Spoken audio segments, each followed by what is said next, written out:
What is up, guys? You got NotTheWorst here, bringing another Black Desert online video, and today we're taking a look at the patch notes for March 2nd. We did get the artifact released for NAEU. We've got some other events and things going on. Some pretty exciting stuff since we haven't had much in a while. So let's go ahead and get in there and take a look. First up, they decided to go ahead and just give you a bunch of Shikatu seals depending on when you first created your account. So anywhere from 35 to 5 extra shining Shikatu seals being given out depending on that account creation. So you've been around a while, you're going to get a nice little bonus to be added on there. Next up, the artifacts and lightstones. I'm going to read the devs note on this. I'm actually going to do a separate guide kind of explaining how these work in depth to have that up either later tonight or early tomorrow to check that out. So I'm not going to spend too much time in just the patch note video. We can establish that they're out, what they do, the dev note on it. And then as far as like actually hunting them and what to look for and best ways to go about it, we'll break that down in a separate video so we don't end up with an extremely long patch note recap. So here we go. Artifacts, the new equipment item, and Lightstones, items that give artifacts additional effects, which were introduced during the last Calpheon Ball, were added. Unlike the pre-existing gear that affects the displayed AP and DP numbers, artifacts and Lightstones were designed to give adventurers more choices that synergize with their class and playstyle better. Artifacts have 2 Lightstone only slots, and when a certain combination of 3 or 4 Lightstones are infused into those slots, an additional combination effect will be applied. It's similar to the current combined magic crystals like the Hoon crystals. There's a wide variety of combination effects to choose from, so there most likely will be something for everyone. However, the effects of the combined magic crystals were fixed. Lightstones, on the other hand, provide different effects depending on the different combinations. Additionally, Lightstones can be safely removed using silver via a vendor-bought item, which will make them much easier to experiment with compared to crystals. Adventurers could complete their artifact collection by defeating monsters. However, Lightstones require alchemy to bring out their full potential. The item Imperfect Lightstones can be obtained as loot for defeating monsters and rewards for various content. Then, the imperfect Lightstones will need to be purified with alchemy to uncover exactly which Lightstone you've obtained, and even have a small chance of unearthing a second Lightstone in the process. When we first presented Lightstones during the Calpheon Ball, they were shown as enhanceable items. However, we decided this will be better for 2 reasons. First, we can lower the stress of needing to enhance another item. Second, this allows us to make major life skill content, alchemy, even more meaningful. We also did add the option of paying an NPC, like Dalashane, with silver in each of the major cities and towns to perform alchemy on the imperfect Lightstones for adventurers. However, this will be more expensive to do. Note, artifacts cannot be registered on the central market. However, the imperfect Lightstones, and purified Lightstones all can be registered on the central market. Like we mentioned earlier, our intent with artifacts and Lightstones is to create greater variety for item sets for our adventurers. Most of the effects added in this update are based on pre-existing effects, but we do have future plans to add a wider variety of effects like cooldown reduction of specific class skills and increasing damage during nighttime. So there you have it. Then they have a nice little overview video and then exactly what they are, how they work, the different types and that sort of thing. There is a quest line you can go through pretty quickly. If you've done main story quest up to a certain point, you'll get this guy and this guy, extra damage to monsters and melee damage reduction. Or actually I think it's monster damage reduction +9 for it. You'll get those 2 artifacts already, and they'll throw you a few Lightstones as well, some monster damage Lightstones and some skill and combat XP in there, so nothing super amazing, but something to at least get you started. You'll at least have 2 artifacts out of the gate. Rift bosses, I saved all 12 of mine. I actually got a second monster damage artifact off one of them, and that was it from that.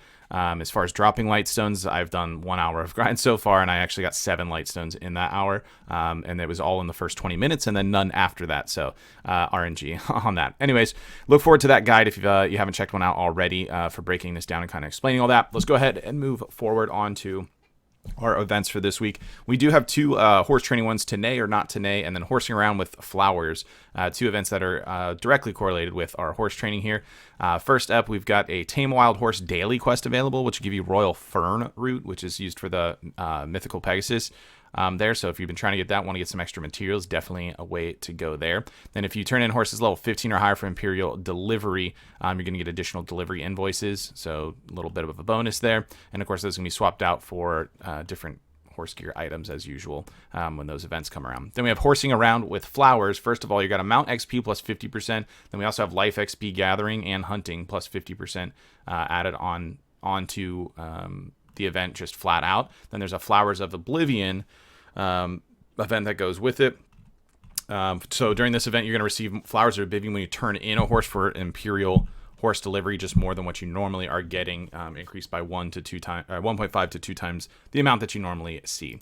Next up, we have imperfect crystals to go along with our crystal event, and then Shikatu's resplendent box. The imperfect crystals you're going to see as you're grinding. You're going to get these imperfect crystals are noted as an event item. Get 15 of those bad boys. You can swap them out with old Dulshane, and he'll give you 10 purified lightstones to get you a little boost into trying to chase after the right crystals that you want for your setup. That's only once per family, so once it's done, that is it for that event. Then we have Shikatu's resplendent box. If you want to roll the old dice with some RNG for your silver, you can buy 7 of these and then it resets on Monday. So you can buy 7 of these at 500 mil a piece. So add the 3, carry the 6, 3.5 billion silver if you want to pick them all up.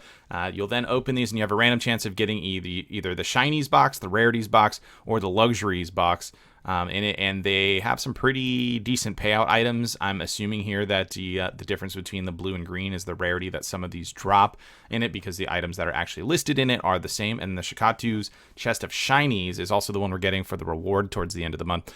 Has some pretty massive rewards if you actually get this one. So landing this one's going to land you, like, at worst, I think a Garmoth's Heart's the lowest priced item out of that. Maybe the Kaphra Stones. Yeah, so it's worth a lot if you actually get this. I didn't, if you're interested. I did buy all 7, and I lost money on each of them. Not a ton, so I mean, it was whatever to me. A bunch of money with nothing to do with it. But here's what my 7 worlds were too. Prime Manos, 100 Hards, 500 Spirit Dust, 100 Memory Fragments. I had 6 in my inventory already. 70 Sharps, and then this Matchlock thing that sold for about 500 mil. Which was about what I paid. That's what I paid minus the tax then, of course. So good old RNG gamble. I'll probably buy them again on Monday just because it's whatever and it's just silver. So moving on to new improvements here, content updates. Changes were made to monster aggro so that you can now summon the Black Spirit to accept a complete main quests or interact in monster zones more conveniently. Now when you've taunted monsters or you're being attacked, an attempt to summon the Black Spirit aggro will not be applied for a certain period of time, and monsters will not attack you. With this update, you can conveniently accept and complete main quests, interact, and take breaks. However, you can only summon the Black Spirit in a non-combat idle stance or combat idle stance. You cannot summon it during attack motions. We've initially applied this function up to the Valencia region because we thought it'd be more useful for new adventurers or those of you that are starting to adapt to our game environment. We'll consider gradually expanding this function to the high-end monster zones in the future if we can see with certainty that it isn't improperly used or abused. Makes sense. Pretty nice to have a little bit of a sort of pause button to kind of pick up there, which I don't think anyone's going to be upset about. I can't off the top of my head see how it's going to be abused. I'm sure some of you instantly thought of how it will, and I'm sure that it will at some point. Which may prevent it from higher end zones, but we'll have to see.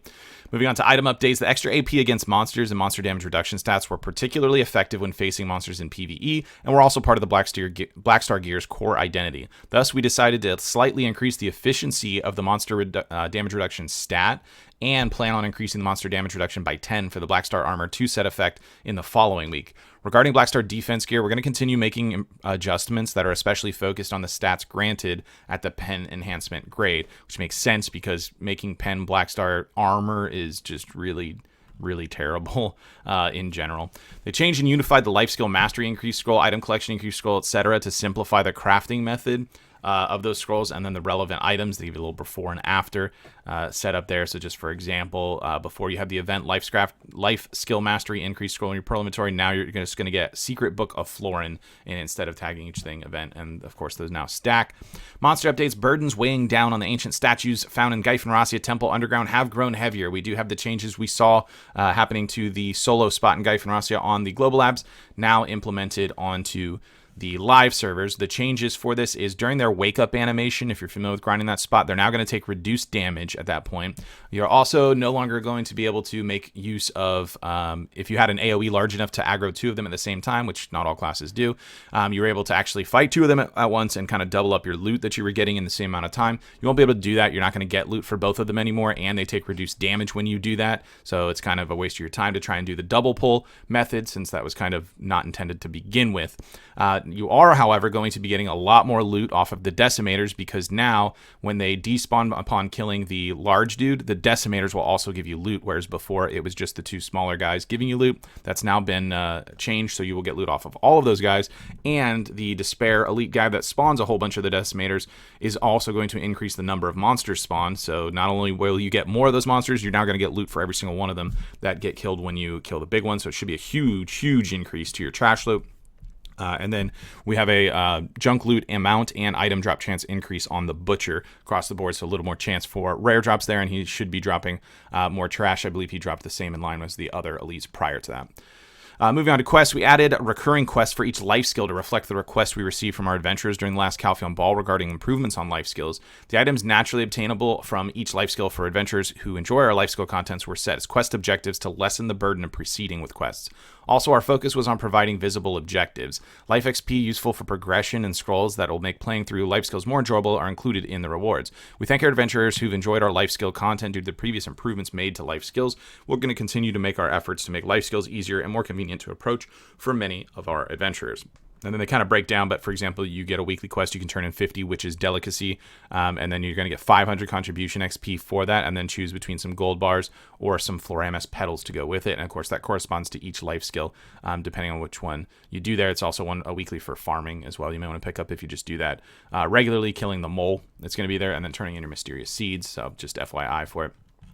Then from there, let's go ahead and jump on over to the Pearl Shop. They just break down the differences in daily updates and things for the life skills from there. So we'll let us go ahead and get that pulled up here that I thought I had open already, but I must have closed it.